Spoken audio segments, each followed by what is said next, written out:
Technical দাও YouTube চ্যানেলে সবাইকে স্বাগত। আজকের এই ভিডিওটা শুধুমাত্র জেক্সপো এবং ভোকলেট যারা 2024-এ অ্যাডমিশন দেবে শুধুমাত্র তাদের জন্য। আজকে কিছু গুরুত্বপূর্ণ ইনফরমেশন দেবো তোমাদের কাউন্সেলিং রিলেটেড, তো তোমরা এই ভিডিওটা সম্পূর্ণ অবশ্যই দেখো। তো সবার প্রথমে তোমাদের জানিয়ে দিই, তোমাদের যে সেকেন্ড ফেজ অ্যালটমেন্ট রেজাল্ট সেটা আগের দিন রাতে তোমরা অলরেডি পেয়ে গিয়েছিলে।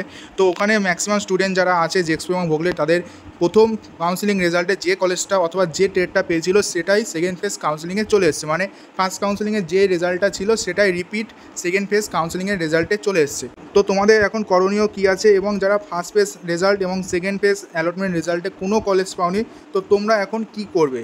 তো যাদের এখনও কোনো কলেজ আপগ্রেড হয়নি এবং যারা এখনও কলেজ পাওনি তারা কিন্তু থার্ড ফেজ কাউন্সেলিংয়ে নতুন করে চয়েস ফিলিং করতে পারো। তার কিন্তু এখানে নোটিফিকেশান এসে গেছে। তো এখানটায় নোটিফিকেশানটা দেখে নাও। Candidate who have not been allotted at all or not taken admission after allotment can participate in second round online choice filling to be held from 13 July 2024 to 18 July 2024। এখানে বলেছে যারা ফার্স্ট অ্যালটমেন্ট এবং second অ্যালটমেন্টে একটাও college পায়নি এবং যারা second অ্যালটমেন্টে college পাওয়ার পর এখনও অ্যাডমিশন নেবে না, তো তারা কিন্তু নতুন করে চয়েস ফিলিং করতে পারে।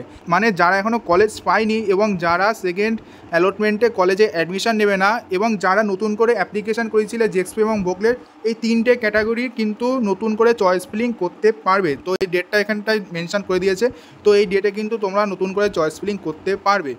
তো এবার যদি তোমরা নতুন করে চয়েস ফিলিং করো, যারা সেকেন্ড অ্যালটমেন্টের রেজাল্টটা পেয়েছিলে যেই কলেজটা ছিল সেটা কিন্তু আর রিজার্ভ থাকবে না, তোমাদের কিন্তু একদম নতুন করে অ্যালটমেন্ট রেজাল্ট আসবে। তো যারা সেকেন্ড ফেজ অ্যালটমেন্টে একটা কলেজ পেয়েছিলে, মনে করছো আমি নতুন করে চয়েস ফিলিং করলে আগে যে কলেজটা ছিল সেটা রিজার্ভ হয়ে থাকবে, এরকম কিন্তু কিছু হবে না। তোমাদের কিন্তু ওই কলেজটা ক্যান্সেল হয়ে যাবে যদি তোমরা নতুন করে চয়েস ফিলিং করো। এবার যদি তোমরা মনে করো যে আমরা নতুন করে চয়েস ফিলিং করবো না, তাহলে তোমরা যে সেকেন্ড অ্যালটমেন্ট রেজাল্টে যে কলেজটা পেয়েছো সেটা কিন্তু তোমরা অ্যাডমিশন নিয়ে নিতে পারো। তো আবার বলে দিই, এই চয়েস ফিলিংটা কারা করতে পারে?